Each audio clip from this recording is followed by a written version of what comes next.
Hi hello welcome back to my channel.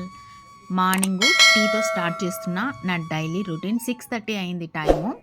So నేను కొంచెము ఇలాచి కొంచెము అల్లం వేసుకొని టీ పెట్టుకుంటున్నా. కొంచెం మూడ్ ఆఫ్ ఏదున్నా కూడా మార్నింగ్ టైం ఇలాగే చిటికేస్తే ఎగిరిపోతుంది. ఎందుకంటే నాకు కొంచెం డల్గా ఉండే, ఎందుకో డల్గా ఉండి మూడ్ ఆఫ్గా ఉండే. సో అందుకని ఇలాచి అల్లం పెట్టుకొని టీ తాగేస్తున్నా. ఇంకా బోలెడు వర్క్స్ ఉన్నాయి ఇంట్లో, చాలా ఉన్నాయి. చూపించేటివి కొన్నే, బట్ చూపించనిటివి చాలా అంటే చాలా ఉన్నాయి. సో నాకు వీలైనంత వరకు నేను ఇంట్లో ఎలా చేసుకుంటానో రొటీన్స్ అనేది మీతో అయితే షేర్ చేసుకుంటాను. హోమ్ మేకర్కు ఎన్ని వర్క్స్ ఉంటాయి కదండి. మామూలుగా అయితే ఇప్పుడు ఒక మంచి ఇల్లు కట్టుకుంటారు, ఎవరైనా ఇల్లు కట్టుకుంటారు, కానీ ఆ ఇంటిని క్లీన్గా ఉంచడానికి మన ఇంట్లో పిల్లలు ఉంటారు. ఆ పిల్లలందరినీ వాళ్ళ నాలనా పాలన చూస్తూ వాళ్ళని సక్రమంగా పెంచడానికి, ఇంట్లో ఎంతమంది మనుషులు ఉంటే అంతమందికి ప్రేమలు పంచడానికి ఎవరు ఇంపార్టెంట్ చెప్పండి? హోమ్ మేకర్ ఒక్కరే ఇంపార్టెంట్. అవునా కాదా చెప్పండి? మన సర్వైవల్కి పోలీసు, డాక్టరు, లాయరు, ఫార్మరు ఎంత ఇంపార్టెంటో మన ఇంటికి హోమ్ మేకర్ అనేది అంత important. That is very high value job. So ఇక్కడ వచ్చి నేను టీ అయితే పెట్టేసుకొని హ్యాపీగా కొద్దిసేపు ఒక 15 మినిట్స్ ఒక మంచి డెవోషనల్ సాంగ్ పెట్టుకొని వింటూ టీ తాగేస్తాను. నిజంగా ఆ tea time is very healthy time. నా విషయానికి వస్తే ఒక్కొక్కరికి ఒక్కొక్క టైం ఇంపార్టెంట్ కదా, బట్ నాకు మార్నింగ్ టైం చాలా ఇష్టం. సో కొంచెం దేవుడి సాంగ్స్ అలా పెట్టుకొని నాకు నచ్చిన సాంగ్స్ వింటాను.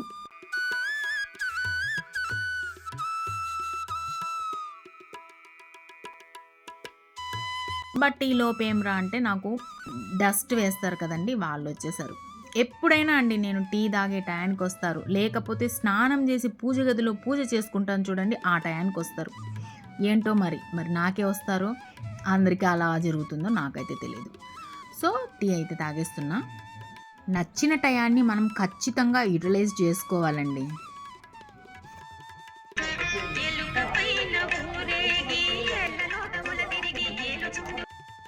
ఆ రోజు వెనస్డే, బుధవారం రోజు వ్లాగ్ అనమాట ఇది. నిద్ర లేస్తూనే ఈ 10-15 నిమిషాలు ఎన్ని పనులున్నా హడావిడి పడకుండా నాకు మాత్రమే టయాన్ని కేటాయించుకొని రిలాక్సేషన్ అయితే పొందుతాం. ముందు రోజు నైటు మాకు వెడ్డింగ్ కార్డ్ ఇచ్చారు. సో ఇంకా ఆ రోజంతా చూడలేదు, నేను పడుకునేసాను. ఇంకా మార్నింగ్ లేసి కొంచెం ఓపిక్గా చూస్తున్నా. పర్టికులర్గా అక్కడ డోలు, సన్నాయి వాయిద్యాల వాళ్ళ పేర్లు కూడా వేశారు. చాలా బాగా అనిపించింది నాకు, అందుకే కొంచెం తీక్షణంగా చూస్తున్నా. ఈ శ్రావణ మాసం ఒక పక్క పండగ, ఒక పక్క పెళ్ళిళ్ళతో కలకలలాడిపోతుంది. ఆడవాళ్ళందరూ కూడా చాలా కలకలా అని ఉంటారు కదండి. ఈ మార్నింగ్ 10 నిమిషాలు అయితే విలువ కట్టని టైం నా దృష్టిలో. చాలా ప్రశాంతంగా ఉంటుంది. దీని తర్వాత అయితే నేను కొన్ని ఆన్లైన్లో ఆర్డర్ పెట్టుకున్నాను. సో అవి వచ్చాయి. బాత్రూమ్ క్లీనింగ్ బ్రష్, తర్వాత వచ్చేసి సింక్ క్లీనింగ్ బ్రష్, ఒక ఫ్రిడ్జ్ కంటైనర్ 2 పెట్టాను, ఒకటే వచ్చింది. మరి ఎందుకు రాలేదో నాకు అర్థం కాలేదు. సో అదే చూశాను. రేట్స్ కూడా చాలా మనకు పర్సెంటేజ్ తగ్గాయండి. సెకండ్, థర్డ్, ఫోర్త్ మనకు మంచిగా సేల్స్ ఉన్నాయి కదా ఆన్లైన్లలో. సో అందుకే అక్కడ కొంచెం తగ్గుతాయి కదా అన్నట్లు తీసుకున్నాను. రీజనబుల్ ప్రైజెస్కే వచ్చాయి అన్నమాట. సో ఒకే కంటైనర్లో మనం పెట్టుకోవచ్చు పచ్చిమిర్చి, పుదీనా, కొత్తిమీర, కరివేపాకు. మనకు వీటితో రెగ్యులర్గా ఖచ్చితంగా ఏదో ఒక పని ఉంటుంది. సో అందుకని సార్కి వెళ్ళి ఫ్రిడ్జ్ తీయకుండా ఒకే కంటైనర్లో పెట్టుకుందాం అన్నట్లు తెప్పించుకున్నాను. ఇంకో దాంట్లో కొన్ని ఐటమ్స్ పెట్టుకుందామని 2 తెప్పించాను. బట్ అది ఎందుకో రాలేదు, అది తర్వాత వస్తుందేమో తెలీదు. 2 ఆర్డర్ పెడితే ఒకటే వచ్చింది. సో ఇలా ఇంకా ఇవి నీట్గా సర్దుకొని ఫ్రిడ్జ్లో పెట్టుకుంటున్నా. ఈ పని అయిపోతూనే మనకు టిఫిన్ పని ఉంటుంది. అంటే మార్నింగ్ లేస్తూనే కొంచెం ఎర్లీగా వెళ్తారు కాబట్టి ఇంట్లో మార్నింగే ముందు టిఫిన్ చేసేస్తాను నేను. ఇంకా ఒకటైతేనే ఒకటి మనకు కంటిన్యూగా పనులు ఉంటాయి, అంతే కదండి. టిఫిన్ అయితేనే, లంచ్ అయితేనే, డిన్నరు, ఆ మధ్యలో ఇంకా స్నాక్స్, ఇంకా బట్టలు, ఇల్లు ఊడ్చటం, తుడవటం, క్లీనింగ్ చేయటం. అబ్బా ఇంకా అస్సలు చెప్పాలంటే నిజంగా అంత వర్క్స్ ఉంటుంది. ఆ రోజు నేను ఉగ్గాని చేస్తున్నా. చాలా అంటే చాలా బాగుంటుంది. ముందే నీళ్ళలో తడిపేసి దాన్ని బాగా పిండి ఆ బొరుగుల్ని కొంచెం ఉప్పు వేసి కలిపి పెట్టేస్తున్నా. అప్పుడు ఉప్పు చక్కగా పడుతుందండి, టేస్టీగా ఉంటుంది. నా వ్లాగులలో నేను ఎప్పుడు ఉగ్గాని చూపించలేదు కదా, ఇది కర్నూలు స్పెషల్ అనుకుంటా. చాలా టేస్టీగా ఉంటుందండి. నా దృష్టిలో అయితే అండి హోమ్ మేకర్ అంటే ఎప్పటికీ తక్కువ కాదండి. ఎప్పుడైనా మనల్ని మనం ఎప్పుడు కూడా ఉన్నతంగానే చూసుకోవాలనేది నా అభిప్రాయం. మనం చేసే పనులని మనమే తక్కువగా ఫీల్ అయినామనుకోండి, అది మన మొహంలో ఇట్టే కనిపించేస్తుంది కదండీ! అప్పుడు ఎదుటి వాళ్ళు కూడా మనల్ని ఆ విధంగానే ట్రీట్ చేస్తారు. సో, మనం చేసే జాబ్ అయినా, మనం చేసే ఇంటి పనైనా, వాట్ నాట్ ఏ పనైనా మనం ఇష్టపడే చేయాలి. సో, ఇక్కడొచ్చేసి నేను ఉగ్గానికి ఏంట్రా అంటే పచ్చిమిరపకాయలు ఉంటాయి కదా, పచ్చిమిరపకాయలు తర్వాత వచ్చేసి కరివేపాకు కొంచెం కచ్చా పచ్చా నూరుకుంటున్నా. మిక్సీకి పట్టుకుంటే పట్టుకోవచ్చు, బట్ నాకు ఇది అలవాటు. కచ్చా పచ్చాగా నూరుకుంటే చాలా టేస్ట్ ఉంటుంది. మీరు తిరగమాతలో కూడా వేసుకోవచ్చండి. ఒక్కొక్క పర్సనల్ చాయిస్ అండి అది. ఎవరికి ఇష్టంగా మనం వంట చేసేటప్పుడు అది మన ఇష్టం, మన మైండ్ ఎలా చెప్తే అలా చేసుకోవచ్చు. నాకెందుకో ఇలా కచ్చా పచ్చాగా వేస్తేనే భలే టేస్ట్ అనిపిస్తుంది. కొంచెం కారం కారంగానే చేసుకుంటున్నాను. అది కొంచెం దంచి పక్కన పెట్టుకున్న తర్వాత కొంచెం పుట్నాల పప్పు, తర్వాత వచ్చేసి ఎండుమిర్చి ఒక 2, 3 వేసుకుంటున్నాను. కొంచెం ఎండు కొబ్బెర, తర్వాత వచ్చేసి కొంచెం రాళ్ళ ఉప్పు వేసుకొని మిక్సీ చేసి పక్కన పెట్టేసుకుంటున్నాను. ఎందుకంటే అవన్నీ రెడీగా పెట్టుకుంటే ఉగ్గాని టకటకా చేసేయచ్చు కదా. తర్వాత ఒక ఆనియన్, ఒక టమోటో. ఆనియన్ కొంచెం ఫ్రిడ్జ్‌లో కూడా ఉంది. అందుకని ఒక ఆనియనే తీసుకున్నాను. టమోటా పెద్దదైతే ఒకటి తీసుకోండి, చిన్నవైతే 2 తీసుకోండి. యాక్చువల్లీ అందరికీ ఉగ్గాని తెలిసిన విషయమే కదండీ! ఇది కొత్తగా చెప్పాల్సిన అవసరంలే. బట్ అయినా అండి ఎంత తెలిసినా ప్రతి ఒక్క వంటల్లో కొంచెం తేడా ఉంటుందండి. మన ఇంట్లో ఇద్దరు లేడీస్ ఉంటే, ఈ ఇద్దరు లేడీస్‌లోనే కొంచెం చేసే విధానంలో తేడా వస్తుంది. కొంతమందికి కొన్ని నచ్చచ్చు. సో, అందుకనేసి మా ఇంట్లో నేను చేసే విధంగా మీకు చూపిస్తున్నా. కొంతమందికి నచ్చితే నేను చేసేటివి కూడా ఫాలో కావచ్చు. ఎప్పుడు ఒకే టైప్ కాకుండా ఎవరైనా చేసేది కూడా మనకు టేస్ట్ కనిపిస్తే మనం కూడా ట్రై చేయొచ్చు కదా, మనమే కదా తింటాం. ఇప్పుడైతే స్టార్ట్ చేసేస్తున్నాను. ఒక కడాయి పెట్టేసుకున్నాను. కడాయి పెట్టుకొని ఉద్దిపప్పు, ఆవాలు వేసేసుకొని నేను కట్ చేసి పెట్టుకున్న ఆనియన్స్ వేసుకొని బాగా మగ్గించుకుంటున్నాను. యాక్చువల్లీ అయితే చాలా ప్రాంతాలలో కొంచెం అల్లం వేసుకుంటారు. అది ఎవరి ప్రాసెస్ వాళ్ళు. కొంతమంది వచ్చేసి ఓన్లీ ఎండు కొబ్బరి మాత్రమే వేసుకుంటారు. ఒక్కొక్కరు ఒక్కొక్క విధంగా చేస్తారు ఈ ఉగ్గానిని. సో, అవి మగ్గినాక నేను దంచి పెట్టుకుంటాను కచ్చాపచ్చాగా. కరివేపాకు, తర్వాత వచ్చేసి పచ్చిమిర్చి పేస్ట్ కూడా వేసుకున్నాను. ఇది ఒకసారి ట్రై చేయండి. ఒక డిఫరెంట్ ఫ్లేవర్తో కొంచెం మంచిగా వస్తుంది. టేస్ట్ కూడా బాగుంటుంది. మనము ఈ పనులన్నీ మనీ కోసం చేస్తామా చెప్పండి? లేకపోతే మనం చేసే పనులు ఎవరన్నా చూసి మనల్ని పొగడాలని చేస్తామా? మనం అస్సలు చెయ్యం కదా. ఈ పనులన్నీ చేయడం వల్ల మనకొచ్చే రివార్డ్ ఏంది, అవార్డ్ ఏంది ఏమీ ఉండదు. ఒక్క మనశ్శాంతి మాత్రమే ఉంటుంది. ఎందుకంటే ఇష్టపడి చేసే వాళ్ళకే తెలుస్తుంది ఇది. మనం ఈ హోమ్ మేకింగ్‌ని కొంచెం అయిష్టంగా చేశామనుకోండి, ఇంకా మనకు నరకంగానే ఉంటుంది చేసే పనులు. అందుకే మనము ఎప్పటికప్పుడు మనల్ని మనమే బూస్టప్ చేసుకోవాలి. మనల్ని మనమే ఇంప్రూవ్ చేసుకోవాలి. చాలామంది చూడండి, కొంతమందికి ఫిజికల్‌గా ఫిట్‌నెస్‌గా ఉండటం ఇష్టం. సో, అలా వాటి మీద ఇంప్రూవ్ చేసుకోండి. లేదంటే మనము ఎమోషనల్‌గా కూడా కొంచెం డల్‌గా ఉంటారు. అది ఇంప్రూవ్ చేసుకోవచ్చు. తర్వాత మెంటల్ హెల్త్ మీద కూడా ఫోకస్ చేయొచ్చు. ఇలా రకరకాలుగా చేసుకోవచ్చండి మనము. మనకు కొంచెం ఎక్కడన్నా తక్కువ అనిపిస్తే ఎప్పటికప్పుడు కొత్తగా మనము ఇంప్రూవ్ మనల్ని చేసుకోవచ్చు.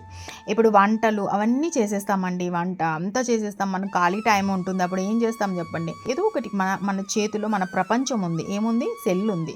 దాంతో మనం ఎంత ఇంప్రూవ్ అవ్వచ్చు అంటే ఎంత మంచి ఫ్రీ కోర్సెస్ ఉన్నాయండి. 3 months కోర్సెస్ ఉన్నాయి. మీకు ఎందులో ఇంట్రెస్టో అందులో ప్రతి ఒక్కటి నేర్చుకోవచ్చు. ప్రతి ఒక్కటి మీరు మనీ కూడా అర్న్ చేయొచ్చు. ఒకవేళ ఇంట్రెస్ట్ ఉంటే. లేదు అంటే జస్ట్ మీరు ఒక హ్యాబిట్ లాగా నేర్చుకోవచ్చు. మీరు అంటుంది నువ్వు హోమ్ మేకర్ కాదా అనుకోకండి. ఎందుకంటే నేను యూట్యూబ్‌లోనే చూసి నేర్చుకున్నాను. యూట్యూబ్‌లోనే ఏ టు జెడ్ నేను ఎవరిని అడగలేదు. ఏమీ చేయలేదు. నాకు ఇంట్రెస్ట్ ఉండి నేను అది క్లాసెస్ నేర్చుకున్నానండి. నేర్చుకొని ఈరోజు నేను హ్యాపీగా చేసుకోగలుగుతున్నాను. కోర్సెస్ అని చెప్పేసి ఇప్పుడు మనీ ఎర్న్ చేస్తున్నారు యూట్యూబ్ కోర్సెస్ అని. బట్ ఏది లేదండి, మనకు అప్పుడు ఫ్రీగా నేర్పించేవాళ్ళు. చక్కగా అసలు ఎన్నిసార్లు ట్రై చేసి నేర్చుకున్నానంటే ఎవరి మీద ఆధారపడకుండా ఒక ట్యాబ్లో అయినా, ల్యాప్టాప్లో అయినా, సెల్లులో అయినా, దేంట్లో అయినా నేను థంబ్‌నెయిల్ చేసుకోగలుగుతా, ఎడిటింగ్ చేసుకోగలుగుతా, డిస్క్రిప్షన్ రాసుకోగలుగుతా, ట్యాగులు పెట్టుకోగలుగుతా, టైటిల్ పెట్టుకోగలుగుతా. ఏ టు జెడ్ నేనే పడి లేస్తా. షూట్ నేనే చేసుకుంటా, ఎడిటింగ్ నేనే చేసుకుంటా, అప్లోడ్ నేనే చేసుకుంటా. ఇవన్నీ కూడా నేను నేర్చుకున్నాను. కొంచెం మనకంటూ ఒక ఇంప్రూవ్మెంట్ ఉంటుంది. మనమంటూ ఒక గుర్తింపు మనమే తెచ్చుకుంటాం. మనకు నచ్చిన వాటిల్లో స్కిల్స్ మనమే వెతుక్కొని నేర్చుకోవాలి. మనం ఇంటి పని ఇష్టంగా చేస్తున్నాం, మనకు నచ్చింది. నాకు ఎడిటింగ్ అంటే కొంచెం ఇష్టం, సో దాన్ని నేను ఇంప్రూవ్ చేసుకున్నాను, నేర్చుకున్నాను. సో ఇలా మనం ఏదైనా చేయొచ్చండి. నేను నేర్చుకున్నాను కాబట్టి అలా డల్‌గా అంటే ఏమి చేయలేకుండా అరే మనకేమి రాదు అనుకోకుండా ఖచ్చితంగా మీలో కూడా ఏదో ఒక టాలెంట్ ఉంటుంది. మీరు ఖచ్చితంగా అబ్జర్వ్ చేస్తే అది మీరు హ్యాపీగా నేర్చుకోవచ్చు.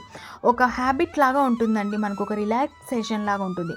ఊరికే మాటలు మాట్లాడుకుంటా ఏమొస్తుంది చెప్పండి. మనం ఇలాంటివంతా నేర్చుకుంటే మనకే బాగుంటుందనేది నా ఒపీనియన్. మనం ఒక స్కిల్ నేర్చుకున్నాక, ఆ స్కిల్‌లో సక్సెస్ పొందినాక, ఆ సాటిస్ఫాక్షను ఎన్ని కోట్లు మన ముందు పెట్టినా దాని వాల్యూ కట్టలేమండి. సో ఇక్కడొచ్చి నేను చికెన్ చేస్తున్నానండి. టమోటా రసం పెట్టుకున్నాను, చికెను ఉడకబెట్టి పెట్టుకున్నాను.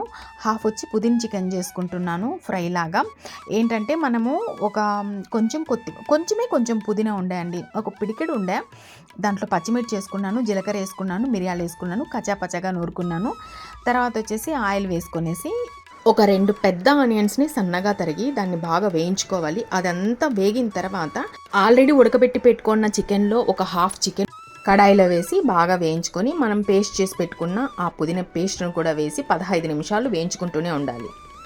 ఎంత వేయించుకుంటే అంత కమ్మటి టేస్ట్ ఇస్తుంది ఇది. లాస్ట్‌లో ఏంటంటే కొంచెం గరం మసాలా, కొంచెం ధనియాల పొడి వేసేసుకోండి. ఇంకేమన్నా ఉంటుందా అండి, నెక్స్ట్ లెవెల్‌లో ఉంటుంది. ఖచ్చితంగా ట్రై చేయండి. పుదీనా చికెను ఫ్లేవరు ఎంత టేస్ట్ ఉంటుందంటే అంత టేస్ట్ ఉంటుంది. సో లాస్ట్‌లో ఇది వేసేసుకుంటున్నాను. ఒకసారి ఖచ్చితంగా ట్రై చేయండి. ఎందుకో నాకు ఉడకబెట్టి పెట్టేసి దాన్ని జస్ట్ మామూలుగా ఫ్రై చేద్దామనుకున్నా, కానీ కొంచెం పుదీనా ఉండే. ఆ పుదీనా అట్లే పెట్టేసామనుకోండి, అది నేను రైస్ చేయలేను, ఏమి చేయలేను. ఒకటే ఒక పిడికెడు ఉండే. సరే ఎలా చేస్తాం అని చెప్పి ఓకే ఇది కూడా ఒక టేస్టీగా ఉంటుంది కదా అని ఏదో ఒక రకంగా దాన్ని యూస్ చేసేయాలంతే. అది ఎందుకు ఆ పిడికెడైనా పాడవడం చెప్పండి. అందుకని అలా చేసేసాను. Next level double thumbs up ఇచ్చేశారు. సో తర్వాత వచ్చేసి ఇది నార్మల్ ఫ్రై ఆయిల్ పెట్టేసుకున్నాను, పచ్చి కరివేపాకు వేసుకున్నాను. తర్వాత వచ్చేసి సగం చికెను ఉడకబెట్టి పెట్టుకున్న చికెను ఇలా వేయించేసుకొని, తర్వాత వచ్చేసి ఎండుమిర్చి, ధనియాలు బాగా దూరగా వేయించుకున్నాను. దాన్ని మిక్సీ పట్టుకొని దాంట్లోనే కొంచెం తెల్లగడ్డ కూడా మిక్సీ పట్టుకొని అది కూడా వేసుకొని మంచిగా కలుపుకోవటమే. ఇది కూడా 15 నిమిషాలు మనము వేయించుకోవాలండి. అప్పుడే మనకు కొంచెం ఫ్లేవరు అంతా బాగుంటుంది. ఆ ముక్క కూడా మంచిగా జ్యూసీగా బాగా వస్తుందన్నమాట. సో మా ఇంట్లో ఆ రోజు వచ్చి టమోటా రసము, తర్వాత చికెన్ ఫ్రై అండ్ పుదీనా చికెన్ నెక్స్ట్ లెవెల్ కాంబినేషన్ అండి. కొంచెం పులుసులు అంటే నాకు నీచు వాసన వస్తుంది అన్నట్టు నేను చేసుకోనండి. ఇలాంటివి అయితే తినను, కానీ అని జస్ట్ తిన్న 1-2 ముక్కల కంటే ఎక్కువ తిన్ను. అంటే ఎమ్గా ఉండేయండి. ఖచ్చితంగా అయితే ట్రై చేయండి. మామూలుగా నేను ఇలా మటన్ చేసేదాన్ని, బట్ ఎందుకో చాలా రోజులైంది కదా అని చికెన్ తెప్పించుకున్నాము. చాలా అంటే చాలా టేస్టీ ఉండే అనమాట. నేను ఈ వంట ఇవన్నీ చేసే లోపల ఏంట్రా అంటే కొంచెం బట్టలు అన్నీ ఉతికేసి ఆరేసాను. తర్వాత టిఫిన్ పోసి పెట్టేసుకున్నాను. ఇది వచ్చి నైట్ టిఫిన్కి అనమాట. ఇది నైట్ టిఫిన్కి వచ్చేసి పెసరట్టు చేసుకుందామని నైట్ టిఫిన్కి నానబెట్టేస్తున్నాను. ఇలా మల్టీ టాలెంట్లో లేడీస్ ఫస్ట్. నా వ్లాగ్లో నేను ఎప్పుడు ఈ రొటీన్స్లలో ఈ వర్డ్స్ అనేది ఖచ్చితంగా యూస్ చేస్తానండి. Multi talent. టిఫిన్ చేస్తుంటే లంచ్ గురించి ఆలోచిస్తాం, లంచ్ చేస్తుంటే దేని గురించి ఆలోచిస్తాం, డిన్నర్ గురించి ఆలోచిస్తాం, డిన్నర్ చేస్తూ నెక్స్ట్ డే మార్నింగ్ ఏం చేయాలో ఆలోచిస్తాం. ఇలా రొటీన్లో మన మైండ్ ఏ రోజుకి ఆ రోజు ఆలోచనలోనే ఉంటుంది, అవునా? సో ఇక్కడ స్నాక్ లాగా వచ్చేసి ఏం చేస్తున్నానంటే రవ్వ లడ్డూలు చేస్తున్నానండి. స్కిప్ చేయకండి, రవ్వ లడ్డు అంటూనే మాకు వచ్చు కదా అని స్కిప్ చేయకండి. నేను చెప్తాను, నేను బెల్లంతో చేయట్లేదు, తర్వాత వచ్చేసి చక్కెరతో చేయట్లేదు, తర్వాత వచ్చి పాలు యూజ్ చేయట్లేదు. సో ఒకసారి మీరు చూసేయండి, స్కిప్ మాత్రం చేయొద్దండి. ఏంట్రా అంటే రవ్వ లడ్డు అంటూనే కొంచెం స్కిప్ చేసుకుంటూ వెళ్ళిపోతారు కదా అక్కడక్కడ. సో కొంచెం బాగానే చూస్తే మీకు తెలుస్తుంది. ఫస్ట్ గీ వేసుకున్నాను, అందులో జీడిపప్పు మంచిగా వేయించేసుకున్నాను. తర్వాత వచ్చేసి అదే గీలోని నేను మన రవ్వ వేసుకొని కమ్మగా మనకు ఒక మంచి అరోమా వచ్చే వరకు వేయించుకోవాలి. మనకు అప్పుడే స్మెల్ అయితే ఇల్లంతా పాకిపోతుంది. అబ్బా ఏంటి వాసన అని అడుగుతారు ఇంట్లో వాళ్ళు. అప్పుడే మనకు అర్థమవుతుంది, ఓహో మనకి ఈ రవ్వ వేగింది అని. సో అంతవరకు మనము రవ్వనైతే వేయించుకోవాలి. యాక్చువల్లీ ఇవి ఒక 4 ఆర్ 5 డేస్ నిలవ ఉంటాయండి ఖచ్చితంగా. ఎందుకంటే నేను ఆల్రెడీ ఈ వాయిస్ ఓవర్ ఇచ్చినప్పటికీ నేను చాలా చేసుకోండాను రవ్వ లడ్లు. నేను ఇది జస్ట్ ట్రయల్ చేశాను. దీనికి బాగొస్తుందా లేదని. దీనికి మెయిన్ ఇంగ్రీడియంట్ ఏంటి తెలుసా? మనం దేవుడికి పండ్లు లేనప్పుడు ఏం పెడతాం చెప్పండి? బెల్లం పెడతాం. ఏం బెల్లం పెడతాం? పటిక బెల్లం పెడతాం. కలకండ కాదండోయ్. సో ఆ పటిక బెల్లంతో రవ్వ లడ్లు చేస్తున్నా నేను. నాకెందుకో చేయాలనిపించింది. ఎందుకంటే మామూలుగా దేవుడి కాడ ఎప్పుడన్నా ఫ్రూట్స్ లేనప్పుడు పటిక బెల్లం పెడతాను కదా. సో దాన్ని ఏంట్రా అంటే దాన్ని ఎలా చేయాలో అర్థమయ్యేది కాదు. ఊరికే నోట్లో వేసుకొని చప్పరించుకుంటా ఉండేదాన్ని. ఒకసారి పాలల్లో వేసేసాను, ఒకసారి టీలల్లో కూడా వేసుకున్నాను. బట్ ఎందుకు ఇది ఇట్లా స్వీట్స్లలో వేయకూడదు అనే థాట్ వచ్చింది. ఓకే చూద్దాం అని చెప్పేసి చేసేసాను అనమాట. సో ఇక్కడ రవ్వ వేగినాక పచ్చి కొబ్బరి కూడా వేసానండి. పచ్చి కొబ్బరి కూడా వేసి మంచిగా దోరగా వేగాలి. అది వేగిన తర్వాత నేను ఆల్రెడీ వేయించి పెట్టుకున్నాను చూడండి, ఆ జీడిపప్పు కూడా వేసి వేయించుకున్నాను. సో ఇప్పుడు అది కూడా పటిక బెల్లం కూడా మిక్సీ పట్టి పక్కన పెట్టేసుకున్నాను. ఇప్పుడు వచ్చేసి నా దగ్గర పాలు ఉండే కానీ పాలు వేయలేదు. జస్ట్ ఒక 3 స్పూన్స్ గోరువెచ్చని వాటర్ వేసాను. ఏంటి వాటర్ వేస్తుందో అనుకోకండి, గోరువెచ్చని వాటర్ వేసి చూడండి, మీకు ఖచ్చితంగా ఆ టేస్ట్ నెక్స్ట్ లెవెల్లో ఉంటుంది. ప్లస్ ఇంకోటి ఏంటంటే 5 రోజులు గ్యారంటీగా నిలవ ఉంటుంది. బట్ 5 రోజుల వరకు ఏం మనం పెట్టుకోము. 4 డేస్లో 2 డేస్లో 3 డేస్లో అయిపోతాయి. ఎందుకంటే అంత కమ్మగా ఉండేవి ఇవి. సో చూడండి చక్కగా ఉండలు చేసి పెట్టేసుకున్నాను. ఎంత బాగున్నాయంటే పటిక బెల్లము నేనేమనుకున్నానంటే కొంచెం వగరు వస్తుంది అనుకున్నాను. లేదండి భలే బాగుంటాయి టేస్ట్. ఎంత హెల్త్కి మంచిది కదండి మనకు పటిక బెల్లం. సో అమోఘంగా ఉన్నాయి. అప్పుడు నేను జస్ట్ తింటారో తినరో ఇది కొంచెం తేడాగా వస్తుందేమో టేస్ట్ అనుకొని కొంచెం చేశాను. బట్ బాగుండే, అందుకని మంచిగా చేసేసాను అనమాట. సో ఇంకా నానబెట్టిన బియ్యాన్ని మిక్సీ పట్టేస్తున్నాను. గ్రైండర్కి ఎందుకు వేయట్లేదా అనుకుంటున్నారా? నేను 1 మంత్ నుంచి మిక్సీని పట్టేస్తున్నానండి. ఎంత బాగా వస్తున్నాయండి, పువ్వుల్లాగా వస్తున్నాయి ఇడ్లీ దోశలు. నెక్స్ట్ లెవెల్లో వస్తున్నాయి. నార్మల్గా పోసేది ఉప్పుడు బియ్యం, పచ్చి బియ్యం, ముద్దిపప్పు అంతే. మూత పెట్టి పక్కన పెట్టేస్తే మార్నింగ్కు ఫర్మెంట్ అయిపోతుంది. చక్కగా ఇడ్లీ దోశలు వేసుకోవచ్చు. ఇలా మార్నింగ్ నుంచి ఈవినింగ్ వరకు నేను చేసి కొన్ని మాత్రమే చూపించాను. చాలా చేస్తారు లేండి, అందరూ చేస్తారు. జస్ట్ మచ్చుకు చూపించాను అనమాట. సో హోమ్ మేకర్ అంటే నార్మల్ హోమ్ మేకర్ కాదండి, ఆల్ రౌండర్ కూడా. సో ఇది అండి ఈరోజు వీడియో. నెక్స్ట్ వీడియోతో మళ్ళీ కలుస్తాను. అంతవరకు బాయ్.